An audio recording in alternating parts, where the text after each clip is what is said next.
remember the movie Cocaine Bear? If not, I don't blame you, I didn't see it either.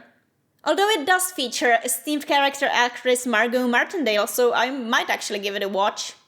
But as we've probably heard before, life imitates art. So what if we don't live in a world of cocaine bears? Substitute bears for sharks and you actually get a world we live in. And yes, it's all over the news, so let's abandon my usual video schedule to talk about what happened. We did it! We as a human race did it, we created cocaine sharks. Well, I guess in the new Jaws movie, the real horror is going to be that one shark that is trying to lure you into their NFT scam. To the moon! But jokes aside, what actually happened?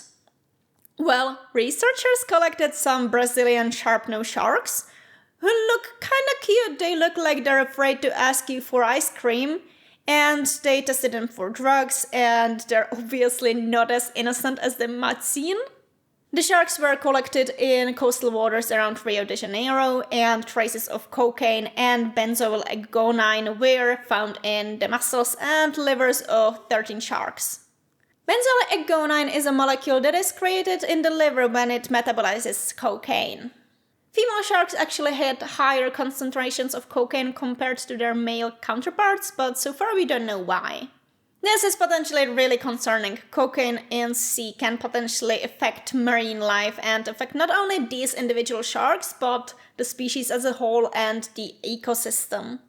And while you might be imagining this as just cocaine falling overboard from ships that are trying to ship it to, I guess, Europe or something, that's not entirely true, and it's quite possible that this cocaine is actually coming from the labs that create cocaine or human wastewaters, because you don't really have filters that would filter out cocaine, I guess, from your, excrements. And the high levels of cocaine found in the sharks actually indicate that the sharks were exposed to cocaine for a prolonged period of time. And unfortunately, this means that the sharks could potentially face health issues from their habit, and cocaine might even cause unexpected behavior. One of the theories was that maybe there would be something wrong with the creation of shark eggs, but some of the females were actually pregnant during this study.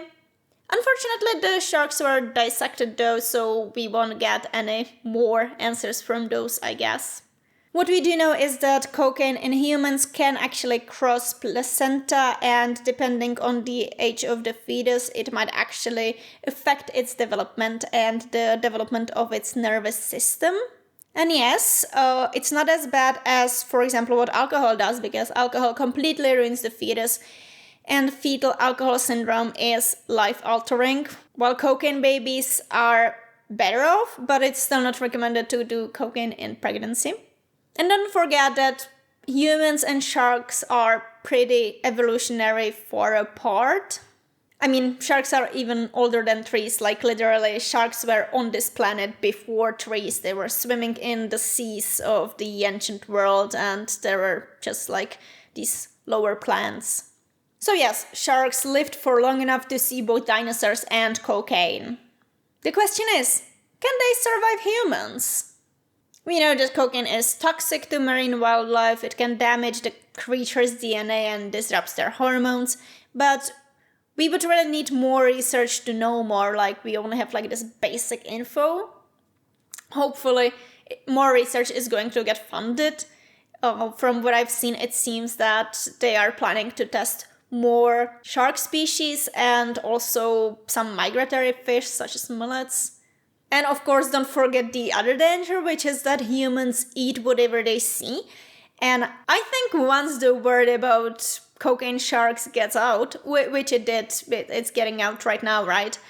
Some rich people are definitely going to want to eat cocaine sharks and get high from their cocaine-filled meat. And unfortunately, I think that's the last thing the sharks need, right? Some rich people eating them for their trippy meat, but I wouldn't be surprised if it happened. Well, that's it for today's news, so thanks for watching, don't feed fish drugs, and have a great day. Bye!